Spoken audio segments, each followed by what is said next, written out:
नमस्कार विद्यार्थी मित्रों, हिंदी विषय में कक्षा 9 के अंदर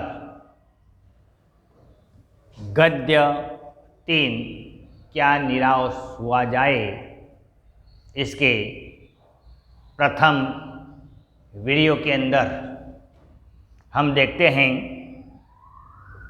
लेखक का नाम हजारी प्रसाद द्विवेदी जी हैं। जन्म भी बताया गया है सन 1907 ईस्वी सन और निधन सन 1979। द्विवेदी जी एक निबंधकार, उपन्यासकार, समालोचक, शोधकर्ता एवं इतिहासकार के रूप में प्रचलित हैं।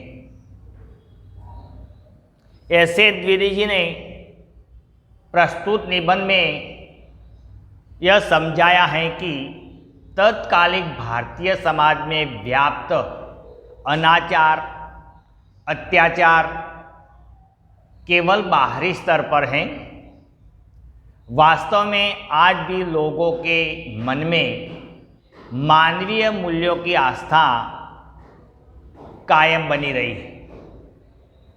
अपने जीवन में घटित कुछ घटनाओं के द्वारा द्विवेदी जी ने इस एकम के अंदर बताया है कि हमें कभी निराश नहीं होना चाहिए, अपितु हमें जीवन में हमारी आस्थावान बने रहना चाहिए या जीवन के प्रति आस्था कायम रखनी चाहिए। तो मित्रों, यह एकम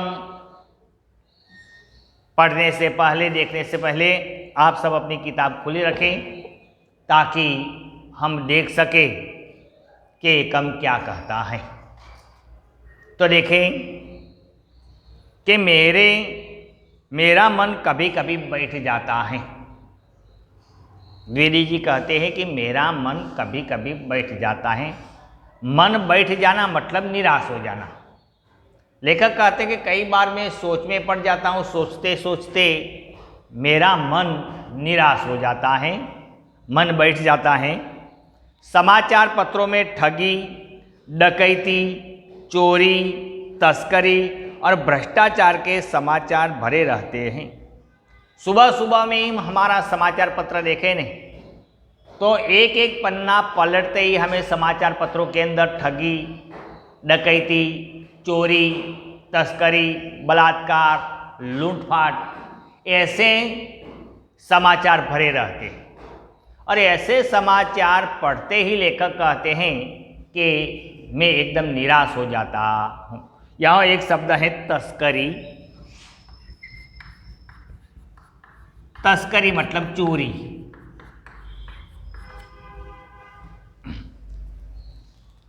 आरोप प्रत्यारोप का कुछ ऐसा वातावरण बन गया है कि लगता है देश में कोई ईमानदार आदमी ही नहीं रह गया। आरोप प्रत्यारोप, एक दूसरे पर दोषियों का प्रत्यारोपण करना, किसी को दोषी बनाना, किसी को निर्दोष बताना। तो इसी प्रकार आरोप प्रत्यारोप का आजकल ऐसा वातावरण चल पड़ा है कि हमें लगता है कि कोई व्यक्ति मानो कि ईमानदार ही न रहा। जिस व्यक्ति को हम ईमानदार मानते हैं उसके पर भी दोषों का पर्दा डाला जाता है। बेचारा ईमानदार है लेकिन फिर भी उसको दोषी साबित करके उसे भी बेईमानदार जैसा बनाया जाता है। इसलिए आज ऐसा लगता है कि कोई व्यक्ति मानो कि ईमानदार ही न रह गया। हर व्यक्ति संदेह की दृष्टि से देखा जा रहा है। हर एक व्यक्ति को संदेह मतलब शक, शंका, हर एक व्यक्ति को शंका की दृष्टि से देखा जाता है। जिस प्रकार एक पुलिस वाले होते हैं वे हर एक व्यक्ति को शंका की दृष्टि से देखते हैं और हर एक व्यक्ति को शंका की दृष्टि से देखते हैं तभी तो वे असली मुजरिम को पकड़ सकते। ऐसा नहीं, घर में किसी का खून होता है तो ऐसा नहीं कि इसका खूनी बाहर ही ढूंढे, लेकिन घर के हर एक व्यक्ति को पुलिस वाले शंका की नज़रों से देखते हैं और तभी तो कभी कभी घर में से ही खूनी पकड़ा जाता है। तो इसी प्रकार आज भी समाज में ऐसा चलता है कि हर एक व्यक्ति को शंका की दृष्टि से देखा जा रहा है। जो जितने ही ऊंचे पद पर हैं उनमें उतने ही अधिक दोष दिखाए जाते। दोष एक शब्द है, दोष मतलब बुराई। आज के जमाने में जो कोई व्यक्ति जितने ऊंचे पद पर जाए उसको गिराने की कोशिश की जाए और उसको गिराने के लिए क्या, उसको बदनाम किया जाए। उसके अंदर कोई दोष नहीं है, लेकिन फिर भी थोड़े छोटे छोटे मोटे ऐसे दोष निकालकर उसको दोषी साबित कर दिया जाए। तो आज जो लोग जितने ऊंचाई पर हैं उतने ही उसके अंदर ज़्यादातर दोष लोग ढूंढने लग जाते हैं। एक बहुत बड़े आदमी ने मुझसे एक बार कहा था कि इस समय सुखी वही है जो कुछ नहीं करता। कि एक बड़े आदमी ने एक बार मुझसे बताया कि संसार में जो सबसे सुखी कोई व्यक्ति हो तो वह व्यक्ति कौन है, जो कुछ करता नहीं। वह जो व्यक्ति कुछ करता है नहीं, इसके अंदर तो लोग बुराइयां ढूंढते हैं, उसकी अच्छाई की ओर नहीं देखते, उसकी बुराई की ओर देखते हैं। लेकिन जो लोग कुछ करते नहीं उसकी ओर कोई अंगुली करता नहीं।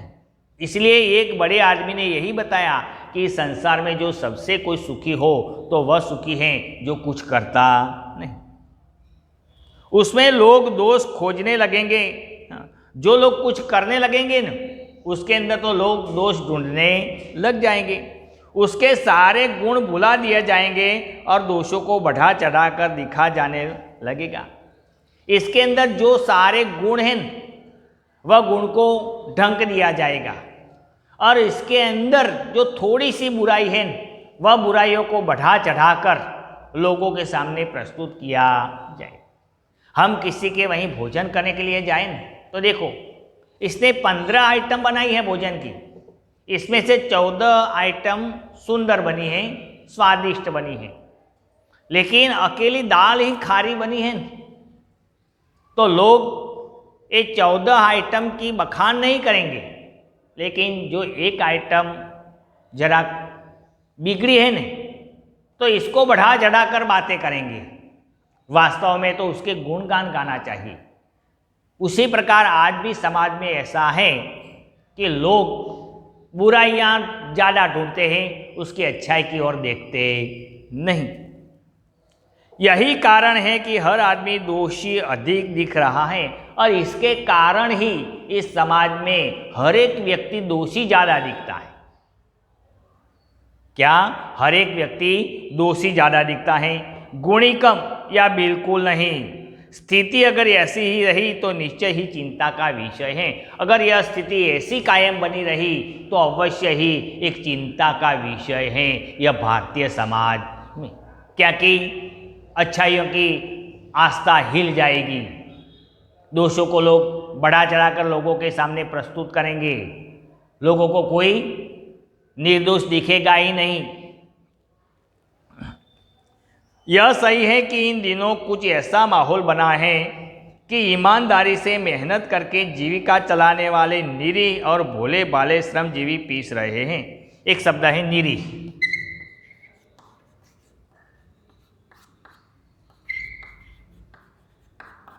निर्दोष। क्या शब्द है? निर्दोष।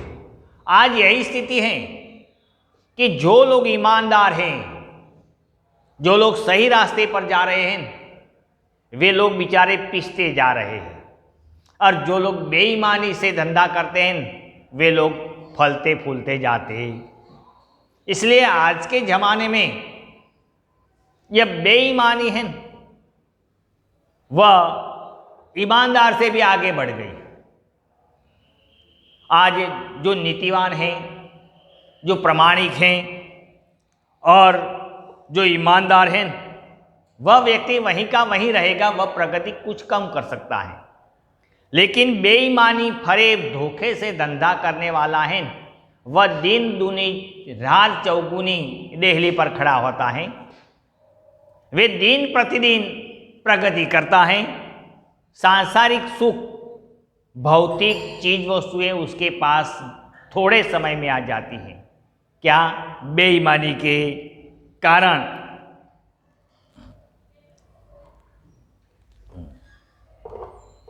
ईमानदार को मूर्खता का पर्याय समझा जाने लगा है। आज के ज़माने में जो ईमानदार हैं, वह ईमानदार व्यक्ति को मूर्ख समझा जाता है।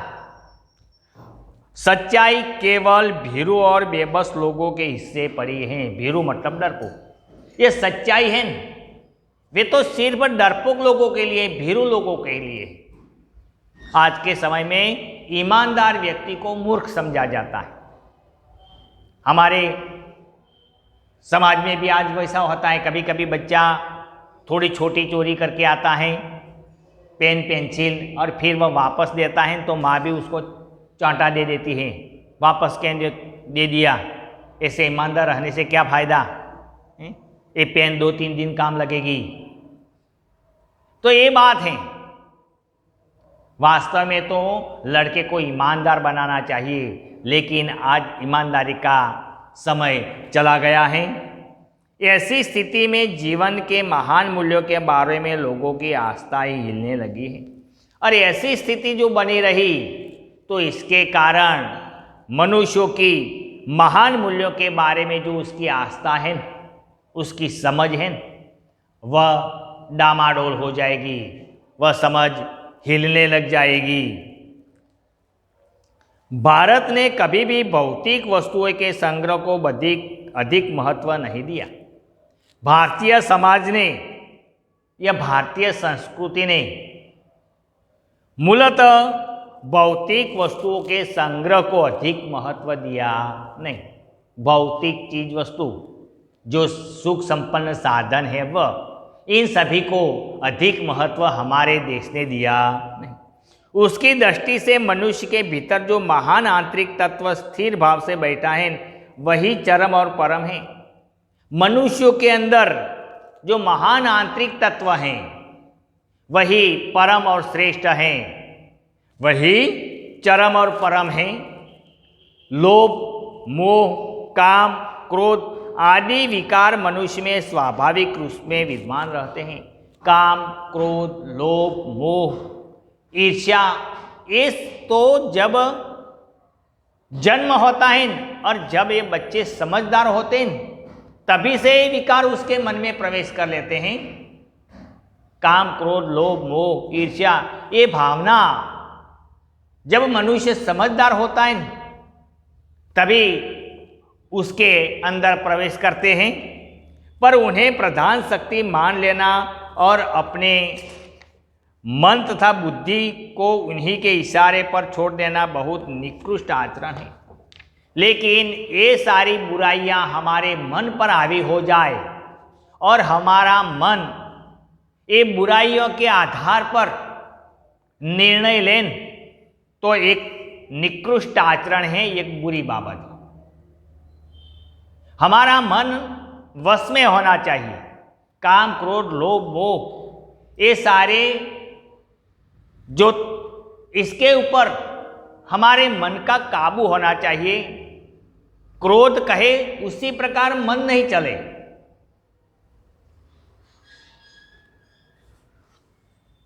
भारतवर्ष ने कभी भी उन्हें उचित नहीं माना। उन्हें सदा संयम के बंधन में बांधने का प्रयत्न किया है, परंतु भूख की उपेक्षा नहीं की जा सकती, बीमार के लिए दवा की उपेक्षा नहीं की जाती, गुमराह को ठीक रास्ते पर ले जाने का उपायों की उपेक्षा नहीं की जाती। लेकिन समय समय पर ये विकार बाहर ही निकलते। जैसे बीमार व्यक्ति के लिए दवाइयाँ की उपेक्षा नहीं कर सकते हम, जो भूखा व्यक्ति हैं उसके लिए भूख की उपेक्षा नहीं की जाती, और जो कोई रास्ता भटक गया है और रास्ते भटके वही व्यक्ति को सही रास्ते पर लाने का उपाय हम करते हैं, उसकी उपेक्षा नहीं की जाती। इसी प्रकार ये विकार हैं, वह समय समय पर बाहर निकल ही जाते हैं, हम इसकी उपेक्षा भी कर सकते नहीं। हुआ यह है कि इस देश में कोटि कोटि दरिद्र जनों को हीन अवस्था को दूर करने के लिए ऐसे अनेक कायदे कानून बनाए गए हैं। देखिए, कोटि कोटि એટલે करोड़ हमारे देश में जो गरीब लोग हैं वे। तो यह देश में गरीबी भी एक बड़ा प्रश्न है और एक गरीबी को दूर करने के लिए सरकार हर हमेश प्रयत्नशील है। यह गरीबी को हटाने के लिए सरकार अनेक कायदे कानून बनाती है, जैसे कि कृषि उद्योग, वाणिज्य मतलब व्यापार,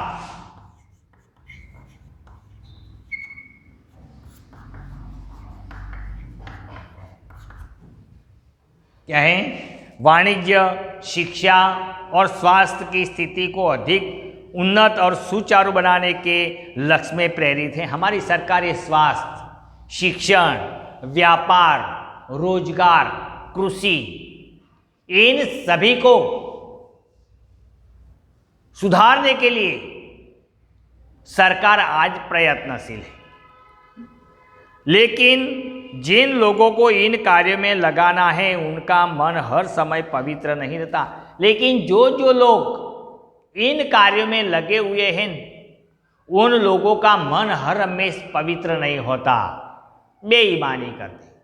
कई बार तो सरकार किसानों को जो सब्सिडी घोषित करती है, लेकिन यह सब्सिडी सरकार जितनी घोषित करती है उतनी मूल खेडूत के पास जाती नहीं। रास्ते में ही कई कर्मचारी इसमें से अब कुछ प्रतिशत हड़प कर जाते हैं। तो ये आज हमारे देश में इसमें काम करने वाले लोगों की नीयत बुरी, वे यही लक्ष्य को भूल जाते हैं और अपनी सुख सुविधा की ओर ज़्यादा ध्यान देने लगते हैं। वे ये नहीं समझते कि सरकार गरीबी को दूर करने का प्रयत्न कर रही है, हम भी इसके अंदर सहभागी बने। लेकिन इसके अंदर कार्य करने वाले कर्मचारी अपनी स्वार्थ वृत्ति के कारण अपनी सुविधा की ओर ज़्यादा ध्यान देने लगते हैं और वे बेईमानी करने लग जाते। भारतवर्ष सदा कानून को धर्म के रूप में देखता आ रहा है। हमारे देश के अंदर कानून है न, वह कानून को एक धर्म के रूप में देखा जाता है। आज एकाएक कानून और धर्म में अंतर कर दिया गया है, लेकिन लोग आज धर्म और कानून को अलग कर दिया। धर्म धर्म के स्थान पर, कानून कानून के स्थान पर। एक समय ऐसा था कि हमारे देश में कानून को धर्म के रूप में देखा जाता था, लेकिन आज धर्म और कानून के बीच में एक बड़ी खाई पैदा हो गई है। दोनों के बीच में अंतर पैदा हो गया है। धर्म को हम धोखा नहीं दे सकते, कानून को धोखा दे सकते हैं। अगर जो कानून को हम धर्म के रूप में देखते तो कानून को धोखा देते नहीं। तो आज तो यही है कि हम धर्म को धोखा नहीं देते, लेकिन कानून को धोखा देते हैं। जैसे कि हम मंदिर में जाते हैं तो मंदिर में जाते हम गाली गलौच नहीं करते, आंखें बंद करते हैं, भगवान की प्रार्थना करते हैं, अशुभ विचार भी नहीं आते। क्या कि हम देखते हैं कि हमारे सामने कौन है, भगवान है। इसलिए भगवान के सामने हम ऐसी ठगाई करते। लेकिन सरकार ने कानून बनाया है कि हेलमेट पहनना जरूरी है। हमने हेलमेट पहना नहीं तो 1000 रुपया दंड देना पड़ेगा। लेकिन 1000 रुपये दंड से बचने के लिए पता चले कि पुलिस सामने खड़ी है तो हम रास्ता बदल लेते हैं, दूसरे रास्ते पर जाते हैं और वहीं से निकल जाते हैं। तो ये क्या है? एक कानून को हम धोखा दे रहे हैं। तो यहीं धर्म और कानून एक जैसे होने चाहिए। ना तो धर्म को धोखा दे जा सके और न कानून को भी धोखा दे जा सकना चाहिए। यही कारण है कि लोग धर्म भीरू हैं। वे कानून की त्रुटि से लाभ उठाने में संकोच नहीं करते। धर्म भीरू हैं, धर्म से डरते हैं, लेकिन कानून से डरते नहीं। और जो लोग कानून से डरते नहीं, इसलिए वे कानून के अंदर त्रुटि मतलब भूल, गलती ढूंढते हैं और इसका दिन प्रतिदिन फायदा उठाते। इस बात का पर्याप्त प्रमाण खोजे जा सकते हैं कि समाज के ऊपरी वर्ग में चाहे जो भी होता हो रहा हो, भीतर भीतर भारतवर्ष अब भी यही अनुभव कर रहा है कि धर्म कानून से बड़ी चीज, ये चाहे जो कुछ भी हो, लेकिन आज भी हमारा देश स्वीकारता है कि धर्म कानून से बड़ी चीज है। अब भी सेवा, ईमानदारी, सच्चाई और आध्यात्मिकता के मूल्य बने हुए, इतना सब कुछ होने के कारण भी आज भी सच्चाई, ईमानदारी और आध्यात्मिकता के मूल्य आज भी हमारे समाज में बने रहे। वे दब अवश्य गए हैं लेकिन नष्ट नहीं हुए गए। आज ईमानदारी, सच्चाई ये सब दब गए हैं, नष्ट नहीं हुए। क्या एकदम नष्ट हुए नहीं, इस जमाने में वे दब अवश्य गए हैं। आज भी वह मनुष्य से प्रेम करता है, महिलाओं का सम्मान करता है। आज भी मनुष्य मनुष्य से प्रेम करता है, ईमानदारी से पेश आता है, महिलाओं का सम्मान करता है, झूठ और चोरी को गलत भी समझता है, दूसरों को पीड़ा पहुंचाने को पाप समझता है। दूसरे व्यक्ति को, प्राणी, पशु, पक्षी को पीड़ा पहुंचाना वही मनुष्य स्वयं पाप समझता है। कुछ लोग ऐसे हैं जो यही रास्ते पर चल रहे हैं। इसलिए हम कहते हैं कि ये सब दब अवश्य गए हैं लेकिन नष्ट हुआ नहीं। हर आदमी अपने व्यक्तिगत जीवन में इस बात का अनुभव करता और हर एक व्यक्ति अपने जीवन के अंदर इसका अनुभव करता है। तो मित्रों, यह पहला तास हम यहाँ तक रखते हैं। आगे की बात हम दूसरे वीडियो के अंदर देखेंगे। Thank you.